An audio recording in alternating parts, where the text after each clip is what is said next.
Halo semuanya, Assalamualaikum warahmatullahi wabarakatuh. Balik lagi bersama saya Adelia Damayanti. Semoga kalian nggak bosan untuk ketemu aku lagi. Jadi, di sini saya akan membahas bab 5 dalam perilaku organisasi, yaitu tentang kepribadian dan nilai.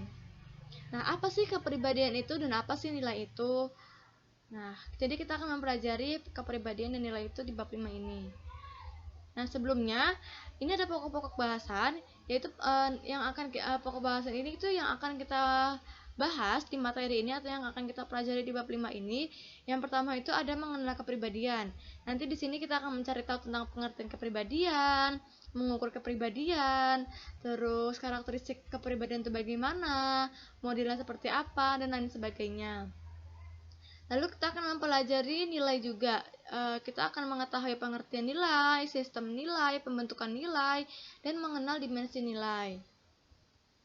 Nah, yang pertama ada kepribadian. Pengertian kepribadian adalah jumlah total cara-cara di mana seorang individu beraksi atas dan berinteraksi dengan orang lain. Nah, mengukur kepribadian dalam proses perekrutan itu penting dilakukan agar manajer dapat memprediksi siapa yang terbaik untuk sebuah pekerjaan. Nah, lalu bagaimana sih cara kita mengukur kepribadian? Cara kita mengukur kepribadian adalah alat yang paling umum untuk mengukur kepribadian itu adalah melakukan survei laporan diri di mana individu mengevaluasi dirinya sendiri dalam serangkaian faktor. Jadi, biasanya ketika kita disuruh melakukan survei nih ya, kadang tuh orang suka melebih-lebihkan. Jadi tidak sesuai dengan apa yang ada di dalam dirinya. Makanya kita tuh tidak boleh jika suatu perusahaan atau suatu organisasi ingin melakukan survei ini, jadi sebaiknya jangan untuk laporan ke perusahaan. Jadi tuh ini tuh bilang saja itu hanya untuk mengukur kepribadian. Jadi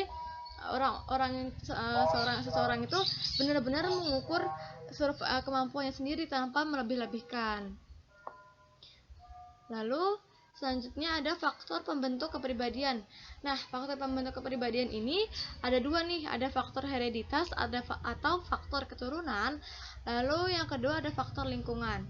Faktor hereditas atau faktor lingkungan ini merujuk pada faktor-faktor yang ditentukan saat konsepsi, seperti biologis, fisik, dan pembentukan psikologi. Fitur fisik, fitur wajah, jenis kelamin, temperamen, komposisi otot, dan refleksi umumnya dianggap benar-benar dipengaruhi oleh orang tua. Nah, ada yang beranggapan bahwa setiap anak itu atau setiap sifat-sifat anak itu ditentukan oleh faktor orang tua. Jadi ini merupakan faktor hereditas atau keturunan. Lalu yang selanjutnya itu ada faktor lingkungan. Faktor lingkungan itu adalah faktor yang lebih merujuk pada proses pendewasaan. Seseorang di lingkungan akan membentuk kepribadian seseorang karena seseorang itu akan berusaha menyamaratakan dengan sekitarnya. Maksudnya seperti apa? Misalkan seperti ini. Kita ada di lingkungan yang negatif atau yang kurang baik. Pasti kita lama kelamaan akan terbawa oleh lingkungan tersebut. Nah, jika kita berpindah ke lingkungan yang positif, terus pikirannya maju atau selalu berpikir positif atau pokoknya apapun yang positif, pasti mau nggak mau kita akan mengikuti lingkungan tersebut. Kita akan positif juga di lingkungan tersebut. Kita akan terbawa oleh lingkungan tersebut. Contohnya juga bisa kita mengikuti dalam sebuah organisasi, mau nggak lama kelamaan kita yang tadinya mungkin kekanak-kanakan, lama kelamaan ketika kita mengikuti sebuah organisasi kita akan menjadi lebih dewasa. Lalu selanjutnya ada karakteristik kepribadian. Karakteristik kepribadian adalah karakteristik yang bertahan yang menjelaskan perilaku seorang individu. Nah, karakteristik kepribadian itu ada dua indikator, yaitu ada indikator tipe Myers-Briggs dan model 5 besar. Nah, karakteristik kepribadian ini akan kita bahas di slide selanjutnya. Yang pertama ada indikator tipe Myers-Briggs. Indikator ini membagi menjadi 4 karakteristik. Yang pertama ada extrovert dan introvert. yaitu individu-individu ekstrovert lebih ramah, pandai bersosialisasi, dan percaya diri, sedangkan introvert tenang dan pemalu.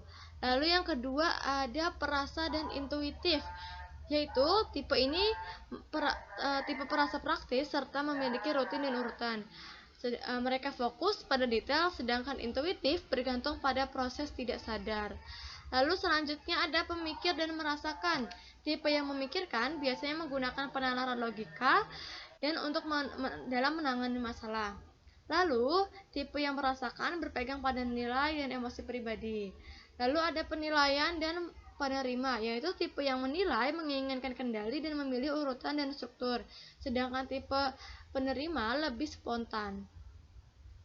Lalu yang selanjutnya ada model 5 besar.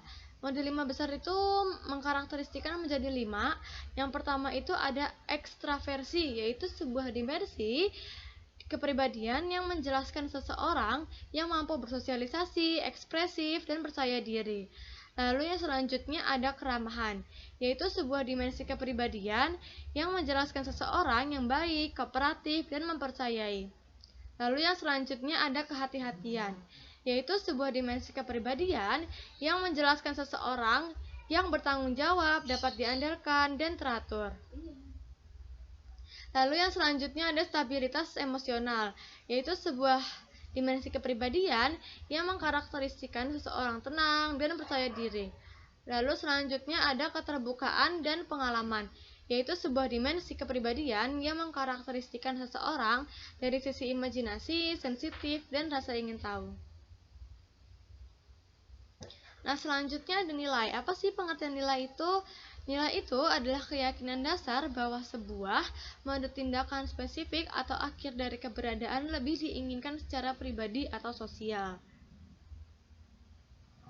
Nah, lalu ada macam-macam nilai. Nilai itu dibagi menjadi dua, yaitu ada nilai terminal dan ada nilai instrumental. Nilai terminal adalah nilai akhir yang diinginkan dari seseorang dalam hidupnya. Contohnya adalah kesuksesan. Nah, lalu ada nilai instrumental. Nilai instrumental ini merujuk pada metode perilaku yang lebih disukai atau alat untuk mencapai nilai terminal. Jadi alat yang digunakan untuk mencapai sebuah kesuksesan itu apa? Jadi instrumental itu lebih ke alat yang digunakan untuk mencapai nilai terminal. Lalu selanjutnya ada fungsi nilai. Ya Allah, segala ada baterai low. Anjing.